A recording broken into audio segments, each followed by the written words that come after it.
নতুন আর একটা ব্লগ নিয়ে চলে এলাম। কষে দেখি 22.1 পেজ নাম্বার 253। নিচের কোণগুলি সমীকরণ লিখি এবং সমীকরণের চলগুলি লিখি। মুখে মুখে হয়ে যাবে। এ x + 5 = 13। যেহেতু x আছে, এটা সমীকরণ, অর্থাৎ একটা করে যদি অক্ষর বা লেটার থাকে সেটা সমীকরণ হবে। এইটা সমীকরণ। আর চল সংখ্যা হলো এক্স, কারণ এক্সের মান যা কিছু হতে পারে, 5, 6, 8 যা কিছু হতে পারে, তাই এক্স হলো চল সংখ্যা। তাহলে এটা হলো সমীকরণ এবং চল রাশি হলো এক্স। B x - 4 = 7। এখানেও এক্স আছে, তাহলে এই সমীকরণ সম্ভব এবং এক্স হলো চল রাশি। C 3t = 21। এইটাও একটা সমীকরণ, কারণ টি আছে। আমি বলেছিলাম লেটার বা অক্ষর থাকবে, আছে, তাই এটা সমীকরণ এবং চল সংখ্যা হলো টি। D t/3 = 2। টি আছে, তাই এটাও একটা সমীকরণ এবং চল সংখ্যা হলো টি। ই 2x + 1 = 11। এখানেও এক্স আছে, তাহলে এটাও একটা সমীকরণ এবং এক্স হলো চল সংখ্যা। এফ 9 + 4 = 13। এখানে কোনো অক্ষর নেই, তাই এটা সমীকরণ নয়, এখানে কোনো চল রাশি নেই। জি 10 - 3 = 7। এতেও কোনো অক্ষর নেই, তাই এটা সমাধান নয় আর কোনো চল রাশি নেই। H 20 = 4y। ওয়াই আছে, অক্ষর বা লেটার, তাই এটা সমীকরণ এবং চল রাশি হলো ওয়াই। I 7 - x = 0। এখানে এক্স আছে, তাই এটা সমীকরণ এবং চল সংখ্যা হলো এক্স। হয়ে গেল। 2 সমীকরণ তৈরি করি। এইগুলো এরকম ছবি দিয়ে সমীকরণ তৈরি করতে হবে না, তাই দরকার নেই, পরীক্ষায় আসে না। 3 নিচের ছক পূরণ করি। এইটাও অতটা দরকার নেই, ঠিক আছে। এরপর কষে দেখি 22.2 এ চলে যাচ্ছি। কষে দেখি 22.2 পেজ নাম্বার 259। এক নিচের গল্প পড়ি আর সমীকরণ গঠন করি। এ আমার মার্বেলের 7 গুণ মার্বেল প্রতিমার কাছে আছে। প্রতিমার কাছে 42টি মার্বেল আছে। 22.2 পেজ নাম্বার 259 বলেছে যে আমার কাছে, আমার মার্বেলের 7 গুণ মার্বেল আছে প্রতিমার কাছে। তাহলে আমার মার্বেল আছে এক্সটি, প্রতিমার মার্বেল আছে 7 গুণ x গুণ 7 = 7xt। এইটা সমান অঙ্কে কত বলে দিয়েছে?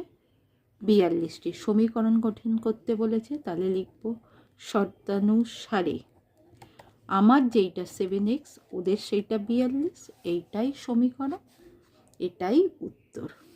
বি মিলন বাবু তার ছেলের বয়সের 4 গুণ। 5 বছর পরে মিলন বাবুর বয়স তার ছেলের বয়সের 3 গুণ হবে। ধরি ছেলের বয়স x বছর, মিলন বাবুর বয়স কত? ছেলের 4 গুণ, 4x বছর। 5 বছর পরে ছেলের বয়স কত হবে? x ছিল, 5 বছরে বেড়ে যাবে, তাহলে কি হবে? x + 5 বছর। 5 বছর পরে মিলন বাবুর বয়স কত হবে? 4x ছিল, +5 বছর। এবার কি বলেছে? কন্ডিশন শর্তানুসারে বলেছে মিলন বাবুর যা বয়স হবে তার ছেলের বয়স 5 বছর পরে তার ছেলের বয়সের 3 গুণ হবে। ছেলের বয়স কত? x + 5, ছেলের বছরের 3 গুণ, তাহলে 3। এটাই হলো সমীকরণ, এটা উত্তর। সি 187 টাকা আমি, দুলাল ও জাহির এমনভাবে ভাগ করে নিলাম যে দুলাল আমার চেয়ে 5 টাকা কম পেল, কিন্তু জাকির আমার দ্বিগুণ টাকা পেল। ধরি আমার টাকা x বছর, দুলাল টাকা, আমার থেকে 5 টাকা কম পেলো, তাহলে এক্স মাইনাস, ধরি আমার টাকা এক্স টাকা, দুলালের টাকা এক্স মাইনাস 5 টাকা, 5 টাকা কম। আর জাকিরের টাকা আমার দ্বিগুণ অর্থাৎ 2 ইন্টু এক্স, 2x টাকা। এবার শর্তানুসারে, সবসময় শর্তানুসারে দেবে। তিনজনের টাকা কত? 187, 187 যোগ করে ফেলি, x plus x minus 5 plus 2x, এইটা সমান কত? 187। এটাই উত্তর। ডি, আমাদের গ্রামের 3895 জনের মধ্যে যতজন স্বাক্ষর তার চেয়ে অক্ষরহীনের সংখ্যা 1871 জন কম। ধরি স্বাক্ষরের সংখ্যা x জন, স্বাক্ষরহীনের সংখ্যা বলেছে x জন, তার থেকে 1871 কম, এতজন কম। শর্তানুসারে কি হবে? সুতরাং এই দুটো যোগ করে কত হচ্ছে আমার?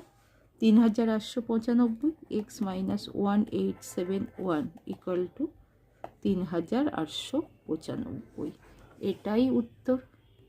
ই, কোনো সংখ্যাকে 12 দিয়ে গুণ করলে তা থেকে 48 বিয়োগ করলে বিয়োগফল মূল সংখ্যাটির 2.25 অংশ হবে। ধরি সংখ্যাটি ইকুয়াল টু এক্স, সংখ্যাকে 12 দিয়ে গুণ করলে 48 দিয়ে বিয়োগ দিলে মূল সংখ্যার এত অংশ হবে। শর্তানুসারে সংখ্যাকে 12 দিয়ে গুণ করলাম, 12 গুণ এক্স 12x, তার থেকে 48 বিয়োগ দিলাম, দিলে মূল সংখ্যার 2.25 অংশ হবে মূল অঙ্কের এইটার, বা 12x মাইনাস 48, 5 দুগুণে 10, 2 12x/5। এটাই হচ্ছে সমীকরণ। এফ, সিতারা বেগম ফলের দোকানের মোট ফলের 1/3 আপেল, 2/7 কমলালেবু ও অবশিষ্ট 160টি নাশপাতি আছে। ধরি মোট ফল xটি, আপেল আছে কত? 1/3 x ইন্টু 1/3 ইকুয়াল টু x/3টি। কমলা লেবু আছে x গুণ 2/7 ইকুয়াল টু 2x/7টি। তাহলে শর্তানুসারে x থেকে মাইনাস এই দুটো যোগ করছি, 2x + 7, এটা কমলা লেবু আর নাশপাতি হলো, তার থেকে মোট ফল থেকে এইটা বিয়োগ দিলে বাকি এইটা কি? আপেল ও কমলা লেবুর যোগফল। এই আপেল ও কমলা লেবুর যোগফল থেকে মোট ফল থেকে বিয়োগ দিলে এই যোগফলটা নাশপাতি বেরিয়ে যাবে। নাশপাতি সমান কত? 160। এটাই উত্তর।